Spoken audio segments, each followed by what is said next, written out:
For reaction, let's bring in Florida Congressman Cory Mills. Congressman, good to see you. Thanks for being with us today. Okay, so take us right into the latest. As you read the situation now, you see what the president said, you see what Israel's doing, how Iran's responding. Are we looking at something here that is going to be prolonged in nature, or do you think that Israel has made more progress maybe than we're giving them credit for right now? Well, I can definitely say that Israel's had more success than they'd anticipated. I don't think that they expected to be so successful in the surface-to-air missile depletion, but also they were able to get into Natanz. Now, why is that critical? Natanz, Qom, and Esfahan are the three main nuclear facilities for Iran. They were the most heavily guarded, even to the extent that months and months ago, the Iranian regime had moved some of their surface-to-air missile capabilities from Tehran to further defend and try and protect those three sites. Israel was obviously able to get in and hit Natanz. They're controlling probably around 60% of Tehran's airspace, about 40+% of overall Iranian airspace. They have air superiority right now. They've eliminated key top leaders, but not just top military leaders. They've also eliminated people like al-Abbasi, who was the head of the actual nuclear program, as well as for another individual, Haji Zadeh, who was in charge of the missile program and also known as the mastermind of the 2024 attacks. Congressman, do you believe that Iran has been weakened enough by Israel to, at this point, come to the negotiating table as it's being suggested they might and make a real deal, a deal that they would somehow stick by? Obviously, President Trump isn't somebody that you make a deal with and then not abide by the terms.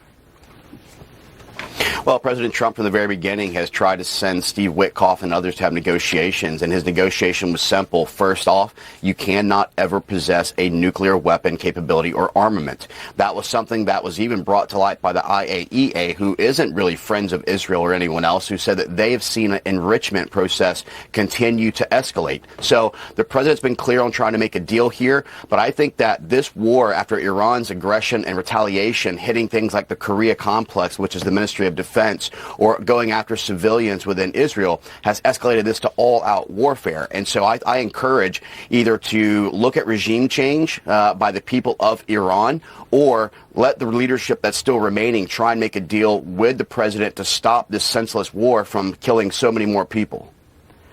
Congressman, is what's at play with Iran signaling that it wants to de-escalate hostilities with Israel, that the Ayatollah just wants to ensure that the kind of center of gravity, to use General Jack Keene's words, of its nuclear enterprise at Fordo remain intact, and that the U.S. doesn't take it further with the B-2 MOPs, the massive ordnance penetrating bunker buster bombs?